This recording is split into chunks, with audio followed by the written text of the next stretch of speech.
মেহনত পরিশ্রম করতে পারলে বাড়িতে থাইকেও আপনি লাখ টাকা ইনকাম করা সম্ভব। আজকে আপনাদেরকে দেখামু কিভাবে সম্ভব লাখ টাকা ইনকাম করা। কারণ হচ্ছে প্রবাসে আমরা যে পরিশ্রমটা করি, প্রবাসে যাই আমরা যে কাজ করি, মেহনত করি, এই পরিশ্রম বাংলাদেশে করতে পারলে ইহানও লাখ টাকা ইনকাম করা সম্ভব। সত্য কথা। আমি আপনাদেরকে আজকে বাস্তব প্রমাণ দেখাবো কিভাবে লাখ টাকা ইনকাম করা যায়। এই যে এদিকে দেখেন কত সুন্দর করে এগুলা গাছ, সারা গাছ হালি উঠতেছে। এটি হচ্ছে শশা। আর সামনে আমি দেখাইতেছি যে শশা হেড আমার চাচাতো ভাই, উনিও সাউথ আফ্রিকার প্রবাসী ছিল এবং ওনার দুই ভাই প্রবাসে সাউথ আফ্রিকাতে আছে।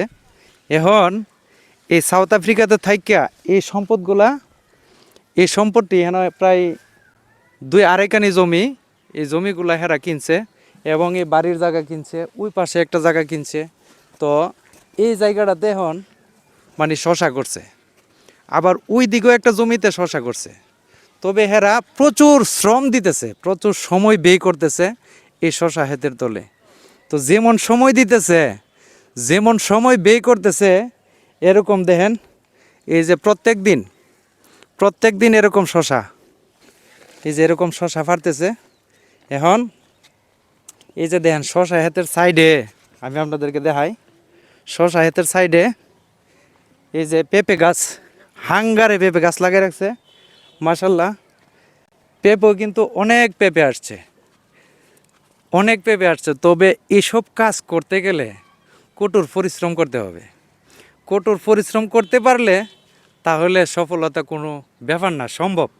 মানে আপনি গ্রামে থাইকে, মানে বাংলাদেশে থাইকে আপনি লাখ টাকা ইনকাম করতে পারবেন।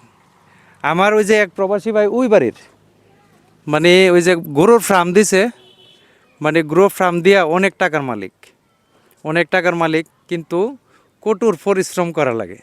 এই পরিশ্রম যদি করতে পারেন, পরিশ্রম যদি ত্যাগ দিতে পারেন, তাহলে মানে বাংলাদেশে থাইকেও লাখ টাকা ইনকাম করা সম্ভব।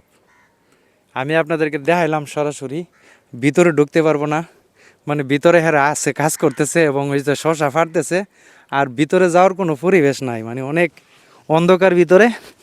এই যে আমি একটু ভিতরে যাইতেছি, এই যে দেখেন ভিতরে ঢুকলাম, এই যে দেখেন শশা আছে এদিকে, এই আমি একটু ফাটতেছি একটা, এই যে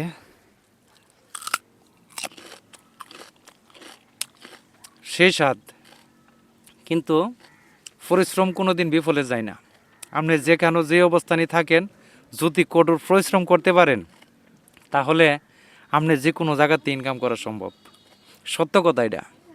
তো সবাই ভিডিওটা শেয়ার করবেন, সকল প্রবাসী ভাইদেরকে দেখার সুযোগ করে দিবেন, এবং যারা এই ধরনের কাজে এগিয়ে আসে এবং যারা মনে করেন যে বাড়িতে অবসর আছেন, কি করবেন মানে চিন্তা করে পাচ্ছেন না। মানে আমার এক মানে হুফাতো ভাই প্রবাস থেকে একবারে চলে আসছে, ও আমার প্রত্যেক দিন ফোন দেয়, আমি কি করব, মানে এখন কি ব্যবসা দিব, কিভাবে চলবো, মানে প্রত্যেক দিন ফোন দেয়।